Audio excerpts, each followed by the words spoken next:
Okay, well, I'm going to call us together. I had this slide on here in June. It's a frozen welcome. And, you know, it was hot then, but my gosh, it's a lot hotter now. So maybe we'll feel like we're on ice here. So welcome, Zoomers. Welcome all of you who've come today. So glad to see you. Let's see, do we have any first-timers here? So I think we've all been here before, but... Inconsistently. Oh, yeah, well, that's okay. That's okay. You're in the right place at the right time. And of course, in this beautiful community, we are unapologetically inclusive, and we welcome everyone. So let's create the space. This is my special thing that I like to do because I love movement. So, all right, we've been busy getting everything ready for this morning. Maybe, and you've done some things this morning, and here we are. So let's gather to ourselves. Let's bring ourselves to our heart, our full, peaceful, loving hearts. And then we open to the community. Oh, I'm so glad all of you are here. We create the space for all of us to enjoy and to share. And then our teachers, we create the space for our teachers. Now, a teacher could be your partner, your child even. It could be anybody, ascended master.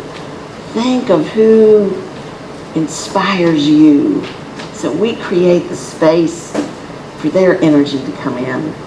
We create the space for the space, this beautiful, open, light-filled room that we share together.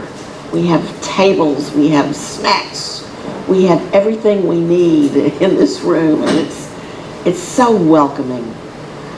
And we create the space for all of our unity teachings, for just the ideas of unity, that we are one together. And we create the space, finally, all that is, all in this big space. It's all here. Lower your arms. We are here now. And we create the space, and then we have our opening statement, and we say that together. There is only one presence and one power active in my life and in the universe. God, the good, the omnipotent. Beautiful statement of truth related to unity. Now, this is going to be fun. I got this song when I was up at the village. And so, and I told Gail, she wants to dance. So here we go. This is fun. Set your soul free. It always seems impossible until it's done. Look for the good. Look for the good. Look for the good in everyone. Isn't that great? Oh, I gotta stop this. Yeah, I'm telling you. Okay, I can go home now. That was a sermon right there, wasn't it? If you really get the lyrics. And I do apologize. It is kind of an earworm. I've been singing this song all weekend to myself. So,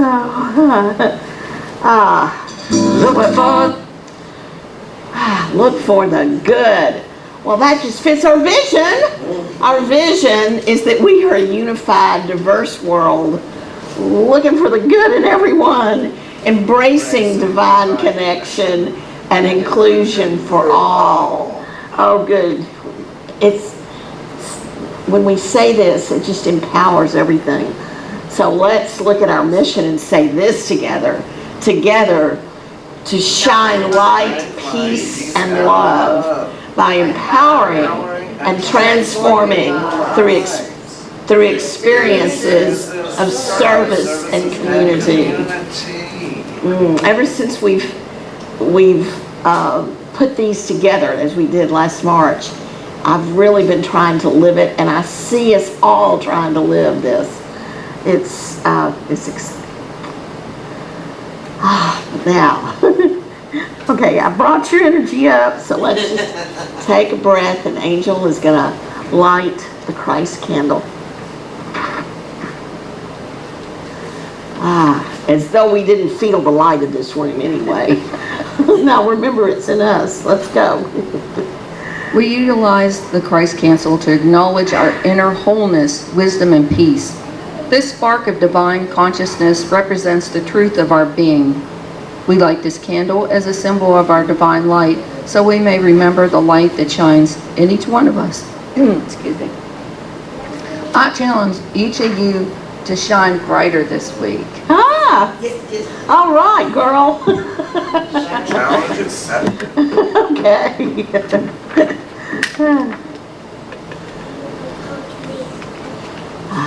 Thank you so much, Angel.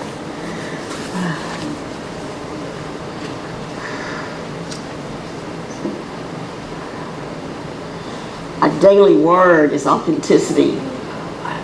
Do I have anyone who'll read it for me? You'll come read it? Here comes Melissa. Come on up. And Brantley too. Say that. You beat me to it. So I'm going to use Paul's version, and it's on the phone right here. So, okay. Okay, the absolute word for Sunday, July 27th, 2025, authentic. I am my vibrant, authentic self. One of the best ways to feel the fullness of my divinity is to express the uniqueness of my humanity. There is no one on earth who is exactly like me. No one who has my history and experiences. No one who has my particular talents and ways of being. I make the world a richer place when I show up as the person I am. If I am too timid to share my talents, if I carry shame or regret from my past, or if I feel afraid to let others see the real me, I am not being my authentic self. Authenticity means being who I am with confidence. I am fully divine, fully human. I take my place in the world with joy, knowing I belong here just as much as everyone else. Founded in my divinity, I celebrate my humanity by being my authentic self. I am my vibrant, authentic self. Thank you so much. Thank you. Miss Betty's here. Yeah. Oh, Betty, you missed our good song. I'll have to play it at the end of service for you. So, wow. So, let us say this together. Now, this is a little different from what Paul did, but it's the affirmation together is, I live divinely as my authentic self. Ah, yes. That divine identity. And so affirmations, daily words, so important to unity, as is prayer. And that for 24/7 you can contact Silent Unity. And it has special meaning to me. I know I've been saying this a couple of weeks, but I got to be in the chapel, and it's just, it was a wonderful experience. And so we really do, they really do pray over it 24/7. That energy is always there. So let us come to a moment of prayer. And I have this spiral because we start from our hearts and then we expand in prayer. So in this moment, I say, let us breathe in love, wisdom, strength. Breathe into the center of your being, where peace and love and joy just always exist. It's always in our core, in our center. And then we breathe out any physical or mental tension.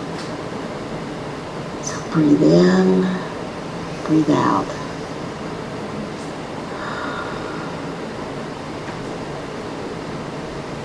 As we feel the movement of our breath, of our life force, we open mind and heart. I open mind and heart to all the divine wisdom and understanding that I need. I open to new experiences, new perspectives from my community as I share this morning's lesson. I open. I invite us all to open as we share together today.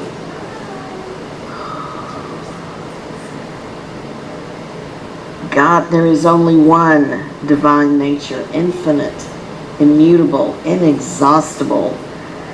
Everything and everyone derives from this divinity of the one nature. Everything I need is already in this substance. This morning I claim wisdom and understanding as I pull together this beautiful lesson to share with you. Take a moment, think about what arises in you that you claim in your divine nature for this day. A minute of silence for that.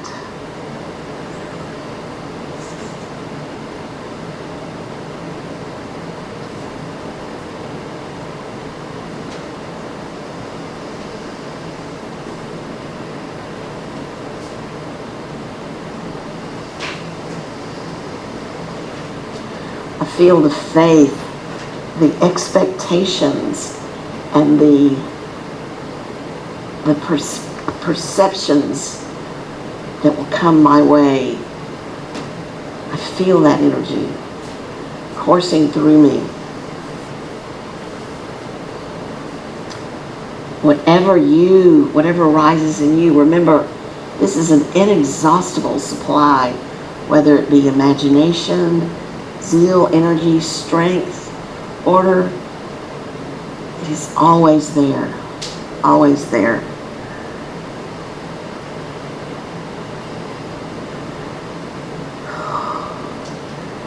And I know that the lesson today will open our minds and hearts to even a deeper understanding of prayer and our time together and our unity principles. This community is empowering and transforming. We have our vision and mission, and we live it day by day. I appreciate this prayer time as the realization opens my mind and my energy and my spirit. I appreciate this community. It is the one place I want to be, as Brain said, every Sunday. We come here and we get started for every week and we go forth with light and love. So it is. Amen. Amen.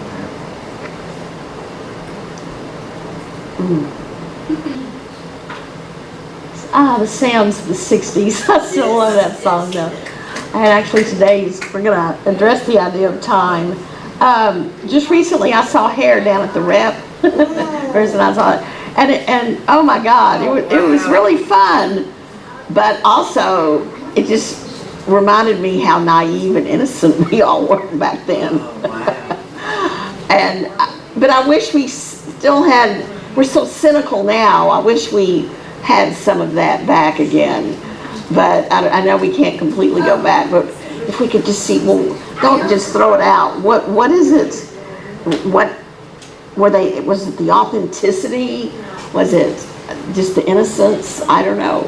But I swear, it's not too late, right? That's my favorite line. That's good. And so my lesson today is all in my time. It was going to be all in their time. That's kind of a saying, but I'll explain later why I actually changed that. And so we focused on prayer this month. We had such a wonderful workshop last Sunday. I really appreciated so much the vulnerability of everybody sharing, and we were developing a statement of our spiritual identity and learning more about the prayer process. And well, that's the kind of thing we ought to be doing more often. I really enjoyed all those conversations. And so I thank you all for all of that. And you can see there was such authenticity and vulnerability in what you all were sharing. And then also, it's left my mind what else I wanted to say about that, but it's just that I hope we get to do more of that again. And I also wanted to touch then in on the monthly theme of time, which is, you know, we've been doing the themes with Becky, and so I'll be doing that today as well.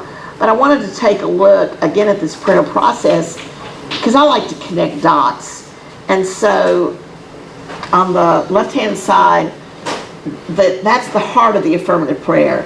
The affirmative prayer is bookended by opening up and having appreciation and gratitude, but the heart of it is I recognize God is, I integrate the human and the divine, and I realize what I can do. And it's really a creative process. You're actually in the process of being the creator in prayer because you are looking at mind, idea, and expression. And of course it supports all of our principles in unity. And so I just kind of wanted to put on, you know, where you see it all together and how it's all related. It's simple framework, and it seems like it's shallow, but oh no, there's a big old depth to it that we'll constantly come back to. Now, remember some of the themes that we've had with 2025, We Thrive, power of thought, moments of clarity, intentions, setting clear intentions, taking action, and then co-creation.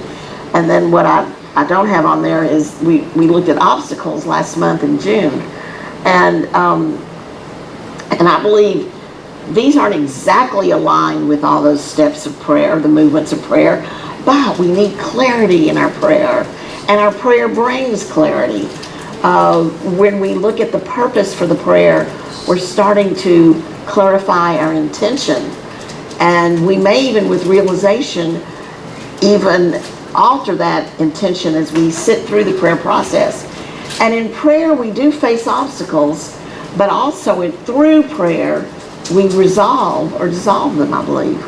So I think that's really very much related to the process. Now, so at the end of prayer, we often say, and so it is, amen. It is done. We feel like it is done.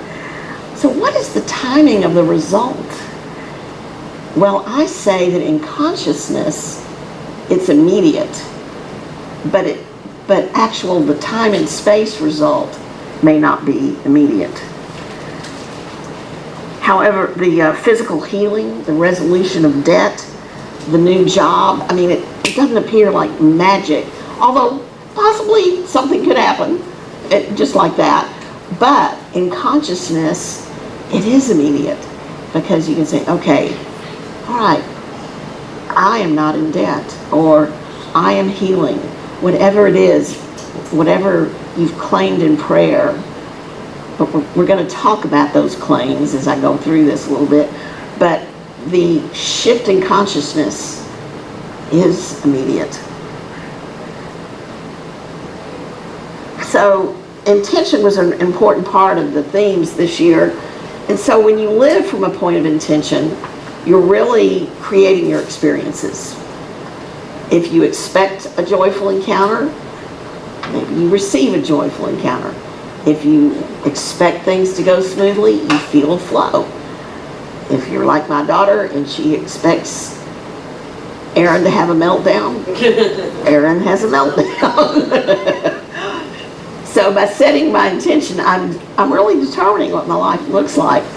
And here's the thing about this. It's now this is what Becky said, it's as though you place an order with the universe, trusting that what I desire will be delivered. The where, the why, and the how, those are details. Now don't focus on that. Just trust the highest good that can be realized. So I set my intention and let go of the outcome, and I infuse my intentions with spiritual qualities of love, peace, and understanding, knowing that God is my source and all is well. So, now Charles Fillmore, let me move this, okay. Charles Fillmore said, we can never exercise dominion or power, spiritual power, until we know who and what we are. See, that was the important thing about that spiritual identity. Until we know who and what we are, and knowing that, bring forth the knowledge into the external by exercising it in divine order. So divine order to Charles just meant mind, idea, expression. He didn't mean some linear timeline. He just meant those components of mind, idea, expression. And so everything is based on a divine idea, and everything comes into expression through that process. Now it is a process. So often we believe the results of manifestations occur in divine order, or we say divine timing. It was divine order, it was divine timing. But divine order is actually one of the most misunderstood principles in New Thought, because people think it means that timeline. In the traditional sense, we think there's a God outside that's planning it or ordering everything that happens in our daily lives. That's not true. I mean, I don't know. So it's not a proclamation. Fillmore saw it as a point of power. Everything is based on a divine idea, as I said. Because divine order is a process, it's always available. If there is a present effect we do not like, we can choose to put a new cause into motion through the process of divinely ordering. We can change our next experience. Just think of a new idea. It's inexhaustible. There's always another possibility. So we resign ourselves to this divine timing. It's an underlying thought that what we want to happen will happen when God wills it and in His own timing. But there's not a God out there keeping a stopwatch on anything, okay?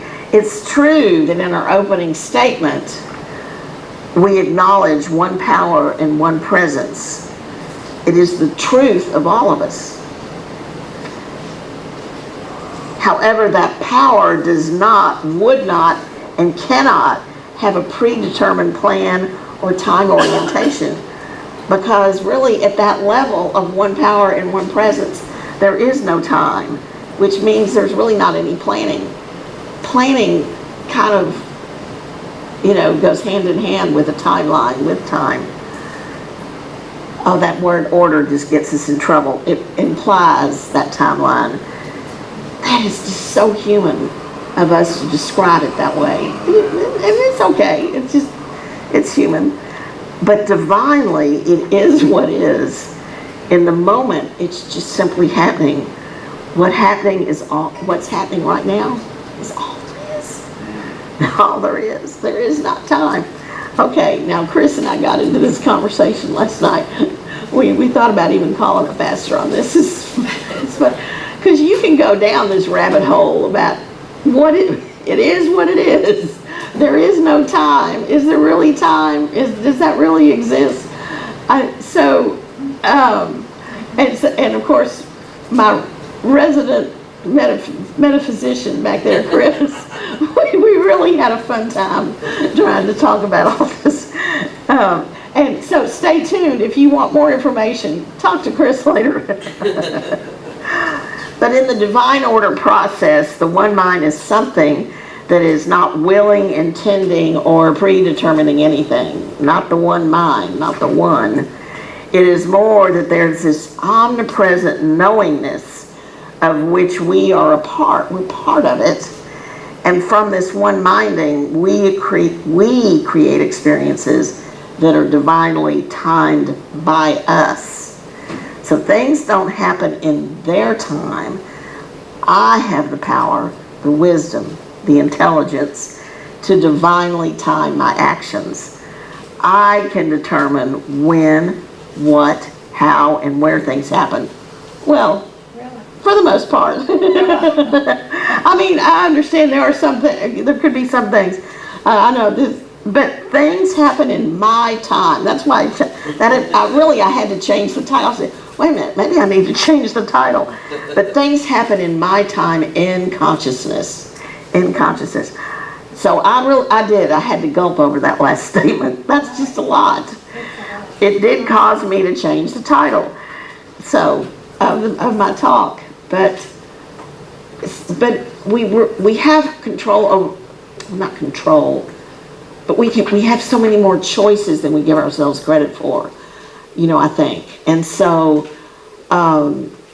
this thing about prayer being immediately answered, well, if I've really made that shift in my consciousness, and then the actions I take can be related to that shift, and then I really start reaching for that desire. And as we know in the fifth principle, it's not just talk, we've got to do the actions. We do the actions. So this is what Reverend Becky, she sends out a letter each month, and this is what she said about this. So, it's what we start, in consciousness we've shifted. So that's a seed that's planted, and it's planted, and it takes it a while to really blossom and bloom. The desires and dreams of our hearts require faith, space, and timing. We may not always understand that there's a delay, but we can trust that Spirit is, or we are at work. We're contributing something toward that, gently guiding every step of our journey. Sometimes what looks like a pause or delay is just actually a time of deepening, of deep spiritual preparation. So rather than rush, which I like to do, rather than rush, we're invited to just listen and trust. To rest, I love this, rest in the rhythm of the infinite. How about that? Rest in the rhythm of the infinite.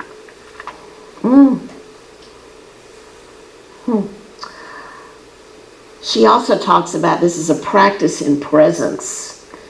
A practice in presence. So you're letting go of pressure and you're embracing patience. Hard for some of us. Something beautiful might happen. We become centered and more open, more aligned to that divine guidance. And it's through that prayer and meditation and also mindfulness that we release our need to control the when, and we honor the wisdom of how. I've heard people say that. So in prayer, it's not, don't be concerned about all the details, when it's going to happen, and the how can unfold. You may not have all that detail in prayer. It's not about doing nothing, though. It's about doing the right thing at the right time and with spiritual awareness. So there's three things there: right thing, right timing, but with spiritual awareness. Yes. So yeah. So the work, what I'm getting from some of this is the work is really in the prayer and the meditation. And then the rest of it is, let's see what happens. Let's flow. So now, I wanted to make a slight shift because some people get frustrated with the delays and they think that prayer isn't working. But I also wanted to add some other reasons why we think prayer may not be working. And this was in Deanne Morrissey's and Linda Martellowitz's book that they presented to us, Discovering Your Divinity. And there's two ideas. You can outline in prayer where you get so specific about your desire that you can't really see what's given to you because you're thinking it has to look this way. It can't be any other way. And so you might completely miss it when you're really receiving an answer in prayer, you know. And then another one is you can be vague. And they say what happens in vagueness just stays in vagueness. Paul says that all the time. And yeah, it's true. And so it goes the other way. And so this is sort of like Goldilocks, you know. We want it to be just right. There is an example of that lack of specificity, that being vague. Like example 1, you could claim, I am love, and so all my relationships are loving. Well, it's a good sentiment, that's good. But is that specific enough? I am love, and I speak as love, actively look for love, and act from love in all my relationships. And then Deanne added this, I know that love is present between Tommy, that's her brother, and me, and no matter how angry we both may seem, there is love. So, in other words, there was that last little sentence in there that kind of addressed something very specific too, but it still had an openness to it. She said, I know that love is present even when we argue. Or I know that love is present even when my daughter misbehaves and the family is all strained. You know, I know that love is present in all our family interactions. So there's that. You want it to be just right. Now, another thing about prayer, this kind of hit me last night, is there's a problem with collective consciousness. And there's two kinds of problems that I saw. So new ideas and understandings take time to become part of human consciousness. And as we up-level our own personal consciousness, we're actually impacting the collective consciousness. Now, collective limiting beliefs may impact us personally, or they may affect what we can do to improve things, big things like climate change and world peace. So the problem is, it's good that we're in prayer over these things, but it's going to take time for the collective to actually maybe make the change. But that's where, if we have a critical mass of prayer, you know, that things can change. And things do change. Well, I'm going to look like at the LGBTQ community or racism in our country. You know, the Jim Crow era was just horrific. And it still has a ways to go, but we really did make, you know, changes did happen. So change can happen, but we have to understand this is big. But that doesn't excuse us from our prayer time. So because the idea is when we shift, we actually influence collective consciousness. So we need to be kind and supportive to ourselves, but still continue, you know, to engage in the great work. So there's that. And then there's another thing that can kind of muddy the waters of our prayer practice is this idea of the energy hump. Because you're going from claiming something, yes? You've got an urgent message. Battery's low, yeah, it says low battery, this is a laptop, yes.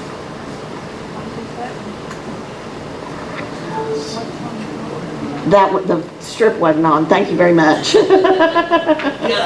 Golly, we didn't check that, did we? I did not know, okay.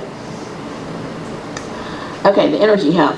So you're going from the abstract to the concrete in prayer.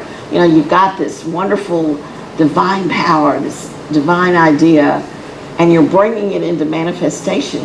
And so really that's kind of getting over the energy hump, bringing it into manifestation.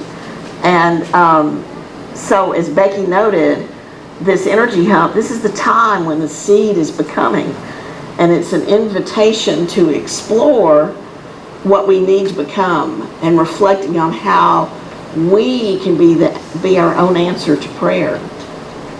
So, and there may be some resistance that's going on in your prayer practice that you need to acknowledge.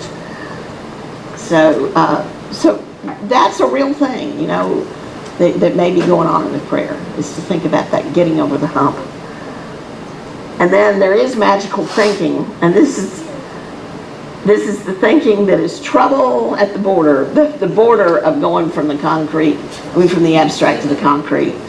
It avoids growth and transformation. It wants to take the easy path. So sometimes it can't be easy. We've got to be involved in these prayer practices. So, in our action, that is. Now, this final one is where sometimes in our prayer practice we actually uncover some hidden beliefs or doubts or fears. And this calls for an integrative affirmative prayer process. And Ernest Holmes called this argumentative prayer, not affirmative prayer, but argumentative prayer, because you're arguing with yourself. And this really relates a lot to what we talked about, I think, last week in our workshop. But the invitation is to be willing to listen to your inner voice of feeling that doesn't seem to align with truth, no matter how unspiritual it may feel. So in other words, like last week we were talking, I am God. No, I'm not God. There's that. Or I am healing, I am whole.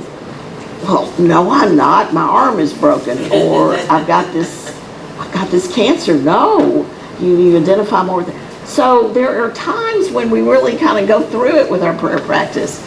It's a powerful tool for uncovering those beliefs and doubts. And you've got to use affirmation and negation and an inner dialogue that's really going to work. Now, what I thought I'd do is I'd read an example of this argument. What time here? Okay. Hang on. Okay. All right. Deanne Morency, she's now a minister in Marin, California. She was an actor. She started out being an actor, and you can tell if you're around her. She's got energy just out the wazoo. And there was a time when she broke her back, and so she was looking for prayers for healing. And so in the prayer it says, the affirmation was, I know that I am whole and perfect, and my body temple reflects this truth. And she argued back, but I broke my back. My body temple does not really reflect wholeness and perfection, and it never will. So rather than ignore that inner voice, she wanted to shift a little bit. So then in her prayer treatment, she came up with, I know that possibility is always available. Any old beliefs, those old ideas that this body is not whole and perfect, that it can't be whole and perfect, I illuminate with the light of truth. I hold them in love and allow truth to dissolve these false beliefs. They are not truth. They have no power in my life. And then she came up, she tried to say this, it would take a miracle for me to be fully healed. I can't have a miracle, she thought. She had a lot of inner doubts about that. And so she tried to say yes to the miracle. So she's going back and forth with all of this. And finally, she says, is a miracle really possible? And then she said, I am the miracle. I am the miracle. And for some reason, that is what landed with her. Now, that may not be a sequence that would be yours, but you see how she was arguing back and forth. And when she finally got to that point, that's where she landed what she could accept in truth. And then, yes, she did heal. The back pain did subside, and, and good things, or not, I don't know, it just all resolved. So there is that. Yes? Intention. Yeah, it was in part intention, in part, but she had to really believe, because sometimes we kind of got into this last week, you say an affirmation. I heard a lot of us doing this. We say an affirmation, but then we say, but that's not really true right now. And and so we kind of go back and forth. So, and by the way, our personal prayer practice can be messy. And that's one thing I got out of the retreat is the prayer practice can be a little messy, but the deal is you just sort of stay with it, because the idea is getting to the truth for you. So, and really holding it. So, oh my goodness, I'm sorry. Okay. So, in closing, the process is not about pretending or saying something on the surface while you feel deep down something else. It is about aligning your deepest understanding of self with truth to the best of your ability. Use that affirmative prayer flow. Bring your fear, bring your doubts, bring your frustration. Just bring it again and again and again, and allow your realization of your divinity. Allow your true realization of your divinity to emerge and transform your small ideas about who you are. And then just be you. Be the authentic you. Now to close, I'm going to do something that Russ did. I just have a song. And the lyrics are beautiful. It's We Are Awakening by Mitten and Praval. And they're just really beautiful. And there's a chant in here, Om Shanti Satchitananda. And if you feel like singing to the chant, go for it. If not, just enjoy this beautiful, restful time and go in and hold your own divinity dear. You're 100% human, 100% divine. So let's take a breath and enjoy this. There was more. That was Mitten and Praval. So Shanti means peace, Satchitananda, truth, consciousness, bliss. So there it all is. Peace, truth, consciousness, bliss. We are awakening. We are awakening. Who was that? Deva, Pramal, and Mitten. So, yeah. So, you want me to send you a link to that one? That's a beautiful one, isn't it? So, your weekly practice. Take it to prayer. So, you might daily choose one of the 12 powers. And how does it arise in you? How does it live in you? Claim it in prayer. Take some time to deeply listen to how you honestly respond to statements of truth. Linda noted that one of our problems with praying with others is that we haven't argued with ourselves and practiced enough with statements of truth. And so even if you do argumentative prayer, take it to prayer. Your being wants to express as more wholeness as you. So, thank you. Now it's our opportunity to give. Chris, if you could grab is the basket out? Oh.